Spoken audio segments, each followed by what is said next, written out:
A maioria do Supremo Tribunal Federal votou pela constitucionalidade do compartilhamento de dados fiscais e bancários sem autorização da Justiça. O julgamento foi suspenso. O julgamento foi reiniciado com um placar empatado em 1-1. Diferentemente da semana passada, os ministros votaram de forma mais concisa. O primeiro a se posicionar foi o ministro Edson Fachin. Para ele, não há dúvidas de que a Receita Federal e a Unidade de Inteligência Financeira, o antigo COAF, podem compartilhar informações com o Ministério Público sem autorização da Justiça. O compartilhamento da integralidade de informações regularmente colhidas pelo fisco e tendo como destinatário o Ministério Público não colide com a Constituição da República. Segundo a votar nesta quarta-feira, o ministro Luiz Roberto Barroso também defendeu o compartilhamento de dados. De acordo com ele, isso é fundamental para combater os crimes de colarinho branco. Barroso também criticou quem tenta usar decisões judiciais para impedir investigações. Este caso é o retrato caricato do que eu venho repetindo nesse plenário a propósito da criminalidade do colarinho branco. A regra é a eternização do processo e a impunidade. O sistema é feito para prender menino pobre. O ministro ainda afirmou que não há quebra de sigilo com o compartilhamento das informações. A Receita compartilha os dados com o Ministério Público, mas não há quebra de sigilo aqui. Há uma transferência de sigilo.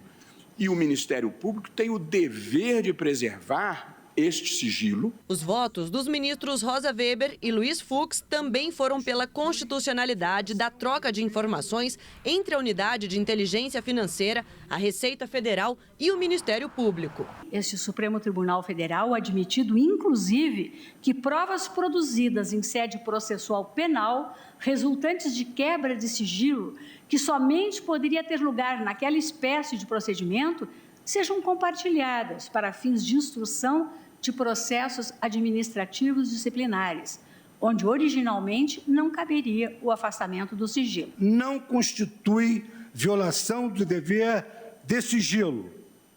Inciso 4º, a comunicação às autoridades competentes da prática de ilícitos penais ou administrativos, abrangendo o fornecimento de informações sobre operações que envolvam recursos provenientes de qualquer prática criminosa. O julgamento será retomado amanhã. Com as manifestações de hoje, 5 ministros já votaram pela manutenção do compartilhamento de dados fiscais e bancários. Até agora, o único a se posicionar pela troca de informações apenas genéricas, ou seja, com restrições, foi o presidente da Corte, ministro Dias Toffoli.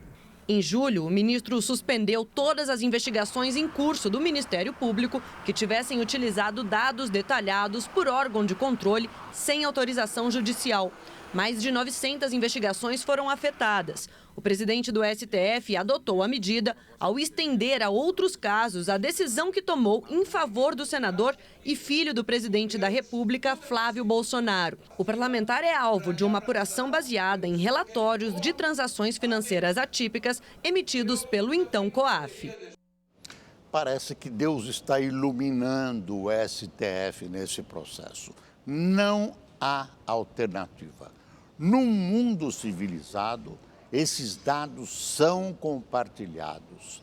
Submeter seu exame a uma autorização prévia da Justiça atrasa o processo e acaba, portanto, sendo um instrumento de auxílio à sonegação, à lavagem de dinheiro e ao tráfico de drogas. Não dá para acreditar que algum juiz não perceba isso.